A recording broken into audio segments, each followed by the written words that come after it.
지적장애인이었던 B씨는 2021년 6월 29일 강동대교 아래 한강에서 숨진 채 발견됐습니다. B씨의 몸에서는 수면제 성분이 검출됐습니다. 검찰은 30대 후반 지적장애인 동생 B씨를 죽인 혐의를 받는 형 E씨를 구속 기소했습니다.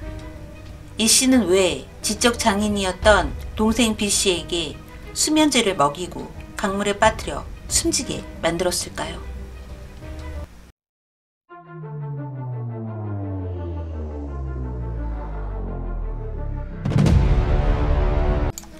안녕하세요. 저는 미스터라인 사건과 사고를 전하는 크리스비 사건부입니다. E씨는 지적장애를 가진 동생이 영화를 보러 간다며 나간 뒤 집으로 돌아오지 않습니다. 라고 하며 경찰에 신고했습니다. E씨의 신고로 실종자 추적에 나선 경찰은 수상한 정황을 포착했습니다. E씨가 동생과 연락이 끊겼다고 진술한 시간에 동생을 차에 태우고 이동한 사실이 드러났기 때문이었습니다. 경찰은 E씨를 긴급 체포하고 7월달 초 살인 혐의로 검찰에 송치했는데 구속된 E씨는 동생을 살땡한 혐의를 부인했습니다.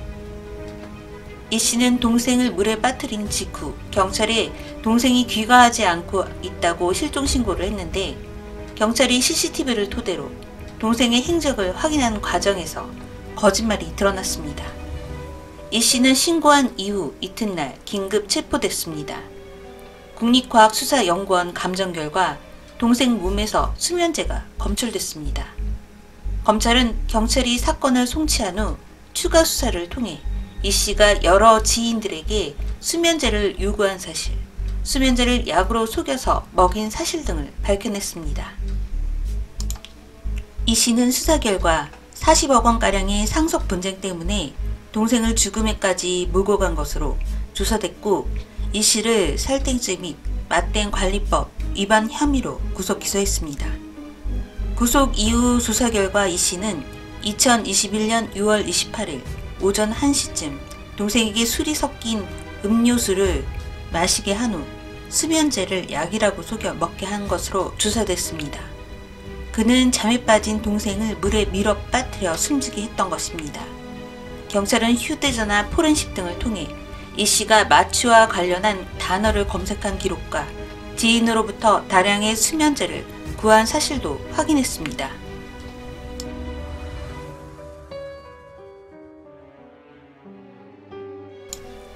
검찰은 지난 2017년 6월 부모 사망으로 상속재산 중 대부분을 E씨가 상속받았다고 했습니다. E씨는 부모가 남긴 40억 원의 유산을 두고 동생의 법정 대리인 삼촌과 최근 재산분할 소송을 벌이던 중 지난해 4월 동생 계좌에 있던 1,700만 원의 돈을 자신의 계좌로 이체했다가 동생이 법정 대리인 삼촌으로부터 9월 부당이득금 반환 소송을 당했습니다. E씨는 동생과의 법정 다툼에서 상속재산 분할, 부당이득 반환 청구 소송을 제기당하자 상속재산을 가로채기 위해 동생을 죽인 것입니다.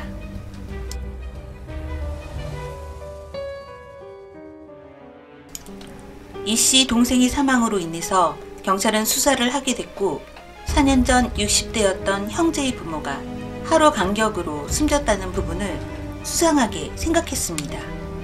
E씨는 부모가 명동에서 운영하는 유명 식당에서 일을 도우며 부모의 가업을 물려받기로 했지만 제대로 일을 하지 않는 E씨에게 따로 식당을 내주게 됐습니다. 그런데 식당을 낸 지 얼마 되지 않아서 화재가 났고 화재 보험금을 받은 이 씨는 리모델링을 하고 가게를 팔았습니다. 어느 날 이 씨는 가족과의 식사 자리에서 독극물을 탄 술을 아버지에게 권했고 아버지는 술을 마시면서 맛이 쓰다고 했습니다. 이어 어머니도 아버지의 술잔에 있는 술을 마셨는데 역시 너무 쓰다고 하며 구역질을 했습니다. 아버지는 자리에서 일어나서 피를 토하고 쓰러지며 숨을 거두었고 다음날 어머니 또한 심장마비로 사망했습니다. 당시 어머니의 지인은 아버지가 술을 마시고 쓰러졌다는 소식을 접하고 술잔을 치우지 말라고 했는데 며느리가 치웠다고 전했습니다. 특히 이 씨는 아버지가 연명치료를 하지 못하게 산소호흡기를 떼어달라고 하는 모습을 보였고 결국 이 씨의 부모는 부검도 하지 않은 채 장례식을 치렀다고 합니다. 이 씨는 아이 셋과 아내가 있는 가장이었지만 부모의 40억에 달하는 유산을 받고 명품을 사고 슈퍼카를 사는 등 사치스러운 생활을 했습니다.